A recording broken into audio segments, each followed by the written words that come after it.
All right. Well, hello, English 101 students. It looks like we do not currently have any viewers live, which is not unexpected. When you do something like this, a lot of times people won't actually attend, so it's fine because you guys can watch it afterward. But I am excited for if we do start getting some viewers coming in. There should be a Q&A app that'll allow you guys to kind of ask questions while I do this, which might be really helpful. But if nobody ever shows up, so it goes. So I want to talk to you guys a little bit about your project one. Now this is, I've scheduled half an hour for it. I don't know if it'll take that long. I talk a lot, so it might. But I do have a little bit of a PowerPoint for you guys that I want to pull up. And I can share my screen so that everybody can see it. So I'm just going to do that now and click over to screen share. I want to share my entire screen. And click share. So this opens up my screen for you. As you can see, it's repeating itself over and over.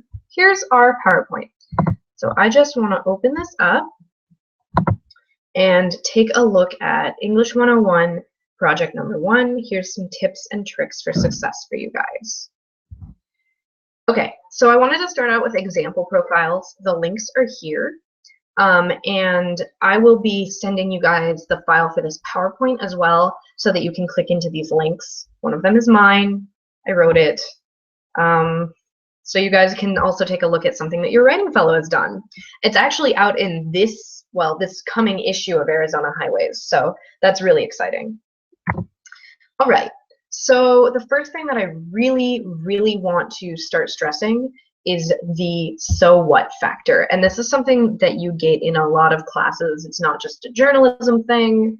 I'm coming from a journalism background and I have worked with profiles for a long time. So that's kind of where I'm coming from in this tip session as well.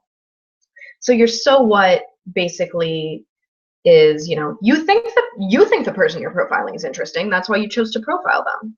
But why should anyone else care, right? They're not interacting with this person. They don't know them personally. So people need something to inspire them to read about your interview subject.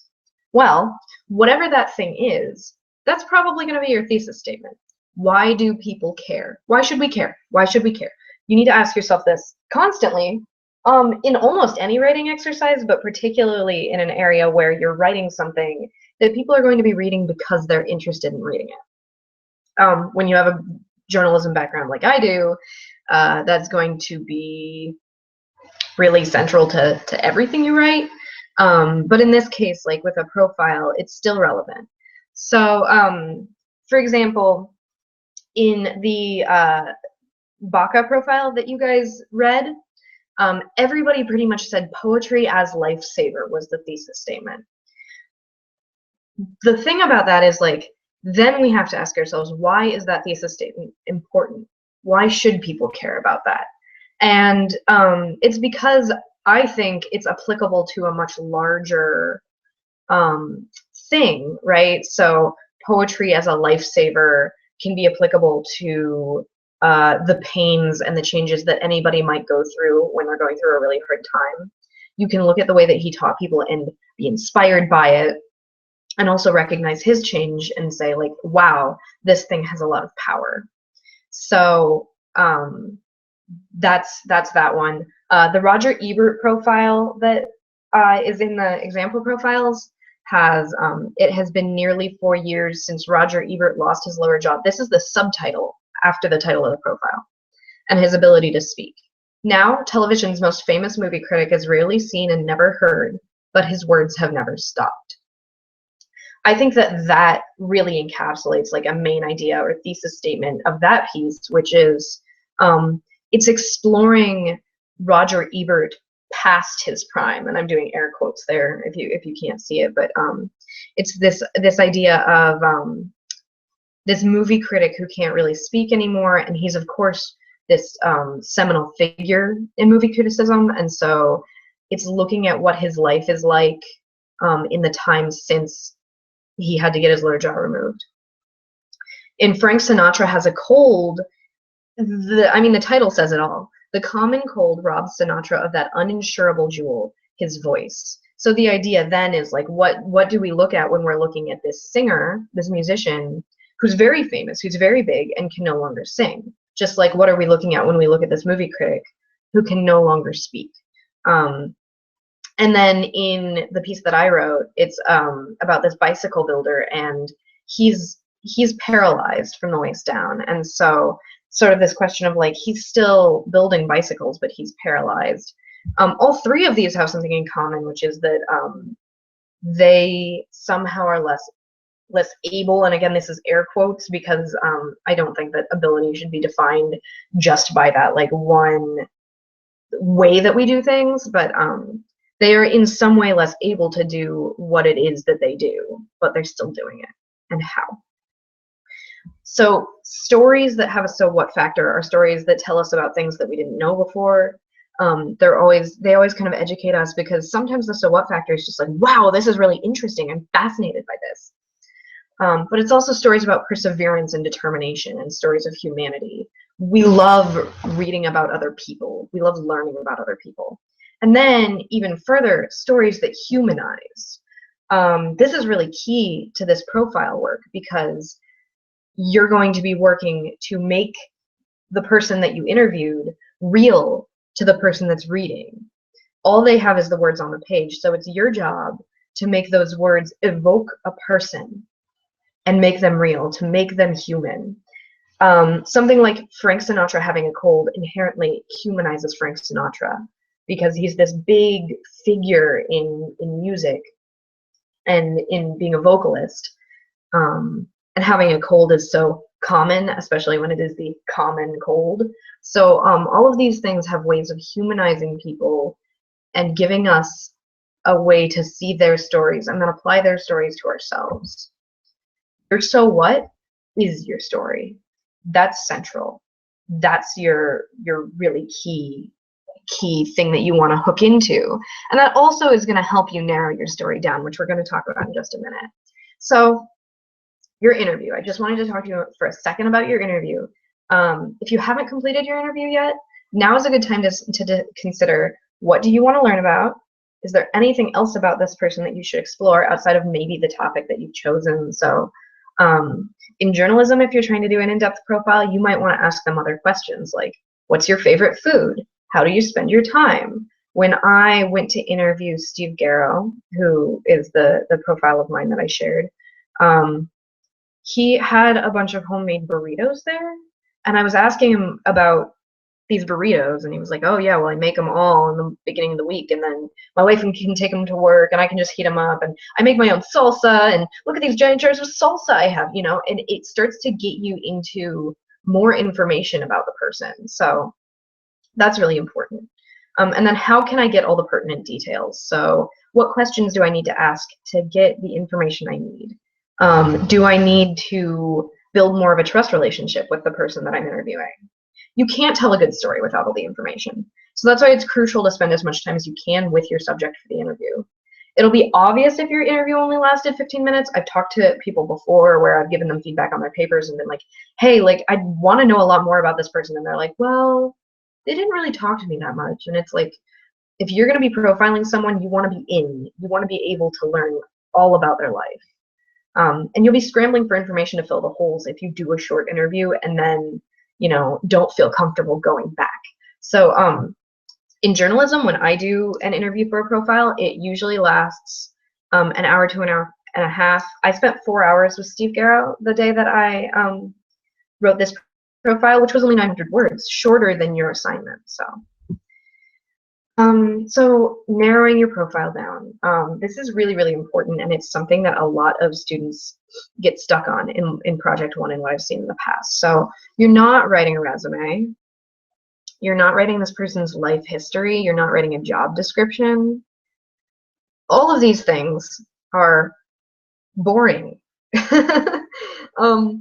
The most compelling part of somebody's life might be what they do for work or how they persisted through school or through an illness or something like that.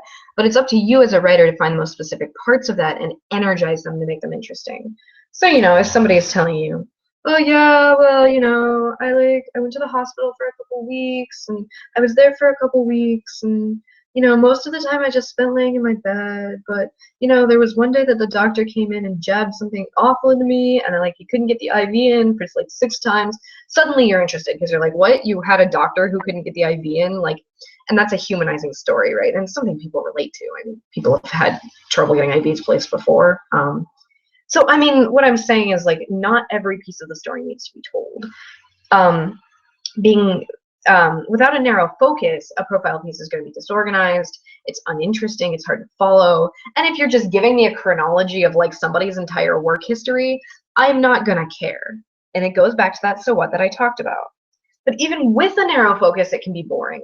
If you're I'm going to focus on how this person got a job working in this place.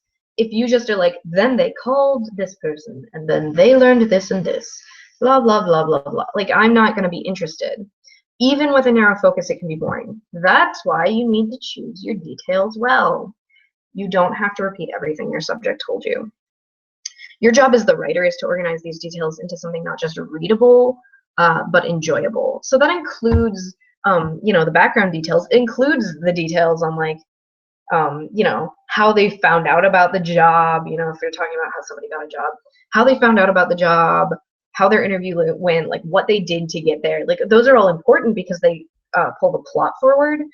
But you need to pull out the specific ones that are going to be the most interesting and that are going to keep people reading. What would keep you reading? That's a question you need to ask yourself, if you're writing. And I know that the writing process can be a little bit more difficult than this, but keep asking yourself, would I care? Would I care about this detail that I just put in if I didn't know this person I was writing about? One type of details, which is something that my professor at the Walter Cronkite School of Journalism talks about a lot. Her name is Terry Green Sterling. She's amazing. She talks about telling details.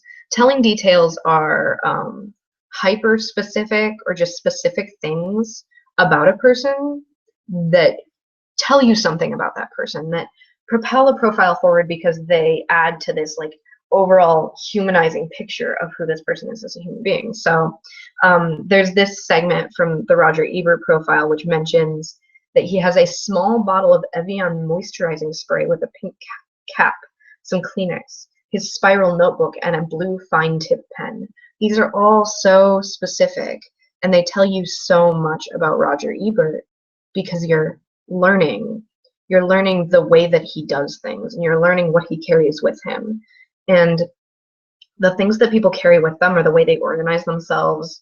All of those things, those are telling details. They tell you something about the person. I used a telling detail in my Steve Garrow profile. I used a few, but one example is punk rock band Screaming Females blasts on the stereo.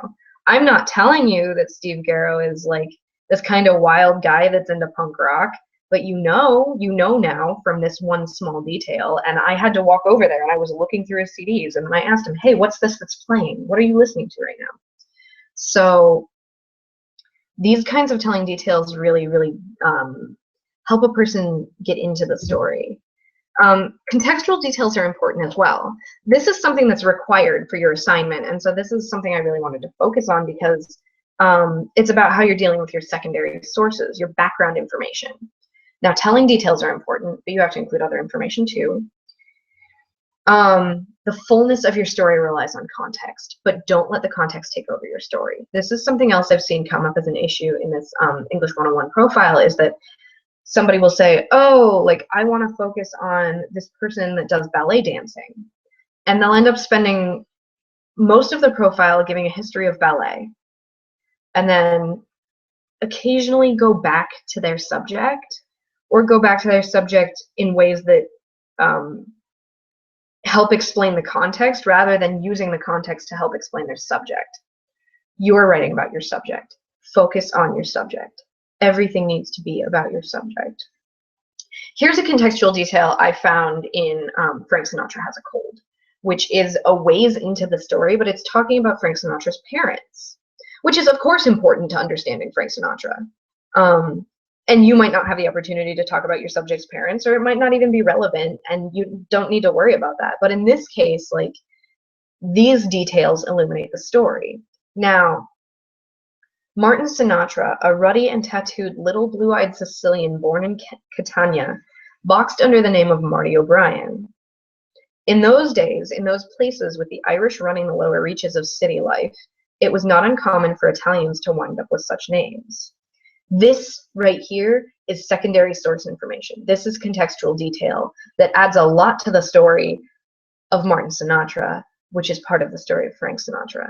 Most of the Italians and Sicilians who migrated to America just prior to the 1900s were poor and uneducated, were excluded from the building trades unions dominated by the Irish, and were somewhat intimidated by the Irish police, Irish priests, Irish politicians. Now, it's clear that this detail didn't come from somebody studying the life of Frank Sinatra. They were looking into what life was like for Italians in the 1900s. But these details added to Frank Sinatra's story without overpowering it. The story stayed about Frank Sinatra. I want to talk a little tiny bit about scenes. Most of you aren't really going to be able to incorporate scenes, but I do want to bring it up. So a scene is like a scene from a movie, right? Like people are interacting, there's dialogue, and you're just recording what's happening. Frank Sinatra Has a Cold is full of them. Roger Ebert, The Essential Man, also full of them. And both stories start with a scene. They start with watching the main character or the subject do something, say something, interact with somebody, watch something. And that's a great place to start the story. They include details and dialogue. They help readers get to know the subject or the character, and they really put readers into the story so that they can be there with the characters, and that's a way to insert them in and really hook them. Now, you'll notice if you look at the profile I wrote, it doesn't start with a scene. I didn't have a good scene of anything that happened because I was alone with him for most of the day while he worked on bikes and showed me stuff that he did. But again, the scenes that these other ones do start with are really crucial. And my Steve Garrow story doesn't start with a scene, but I still tried to find a really interesting way to start it, to hook people in. That's not necessarily like, Steve Garrow was born on this date at this time in this place, because again, that's a detail you don't really need. Nobody cares where somebody was born. Where I was born doesn't make it relevant necessarily to who I am now. And sometimes a profile won't have a scene, and that's okay, but I did want to talk about them. So that's kind of all for the written portion that I wanted to go through, but I want to talk a little bit about your mini assignment, which I have this big so what here, and that's because your mini assignment, your multimodal portion, is going to come back to the idea of your thesis statement. Why should people care, right? Because you're treating this as a trailer. You're treating this as a trailer for your profile piece. So you have to get to the so what right away to get people interested. Why should people care? Why would they care? Why is it important? Why should people read it? And what are they going to learn? Don't just summarize your profile. I've seen that done in a ton of these multimodal portions, and it doesn't it just doesn't do anything, because then once you've looked at it, you don't have to read the profile. So don't just summarize it, but also don't tease it without giving any information. What you want to do is really toe this line between telling them what your story is about and not telling them anything except trying to get them interested. And I keep saying this, but it comes back to the so what.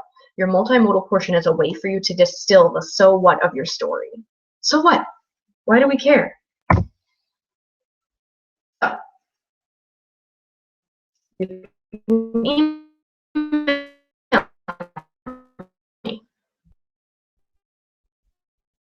Here, I am happy to talk. I am coming from a journalistic background, and so you guys probably have freedom to explore maybe genre in ways that I haven't always had. But I still believe that the information I'm giving you is going to be super crucial to creating a really compelling profile, an interesting one that people want to read.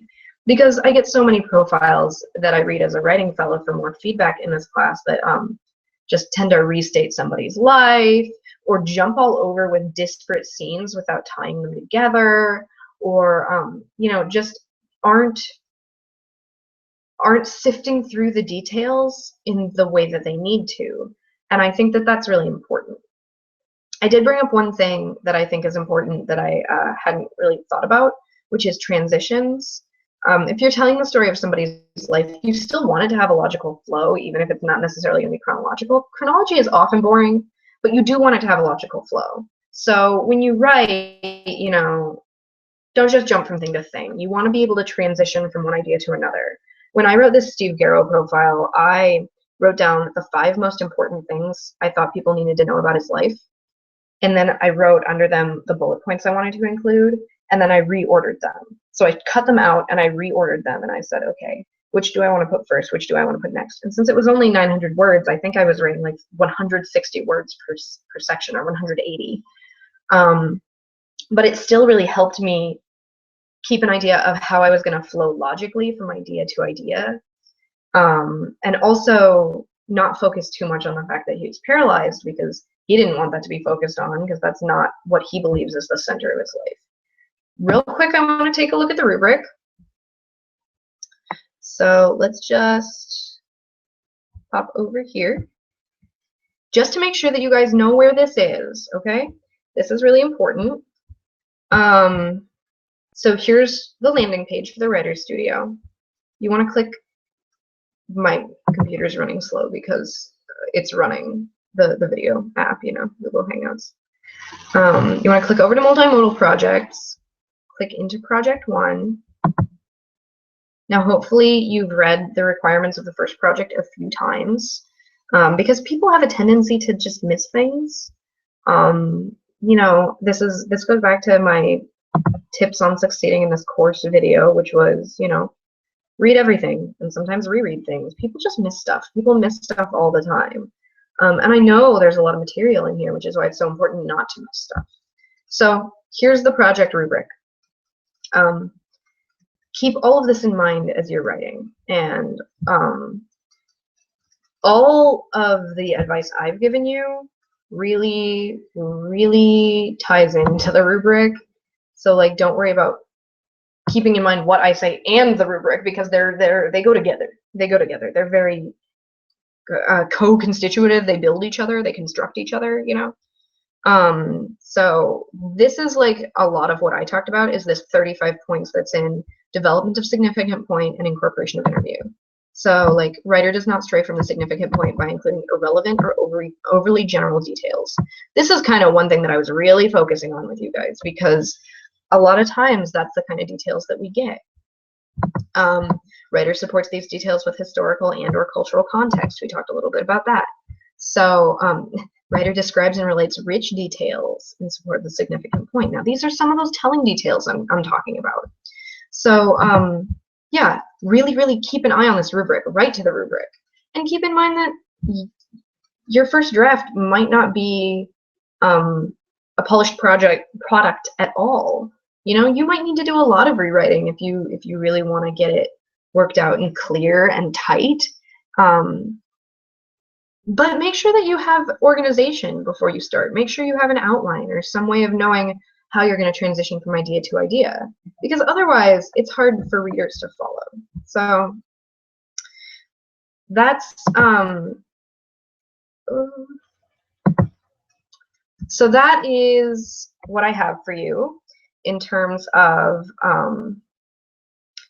ideas on how to do well in your project number 1. I have 7 viewers, so I guess I am opening Q&A. Let's see if this opens anything up. Okay, ask your audience to submit questions and they will appear below. We have 5 more minutes if any of you want to submit questions. I don't know how you would submit them, but if you can see the thing that lets you submit questions, submit them and they will appear below. Yeah. Thank you guys so much for watching. I hope that this was helpful.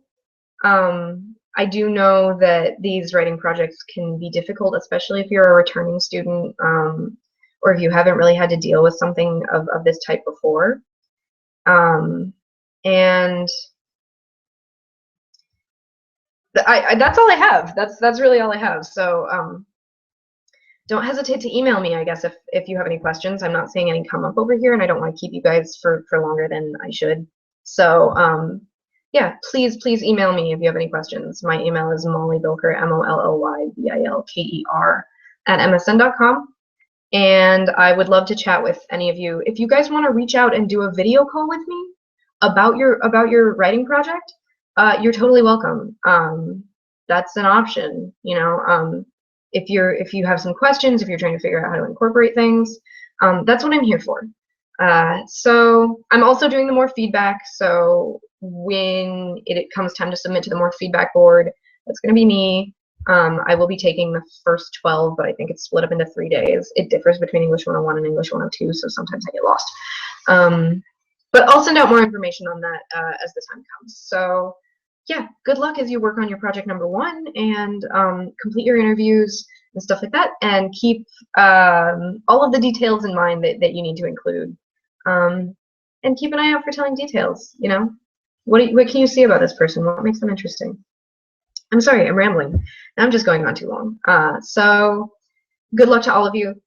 I'm going to get off this broadcast now because I'm talking too much. But I hope to hear from all of you about your projects. Reach out to me with questions. All right. Thanks for showing up. Bye-bye.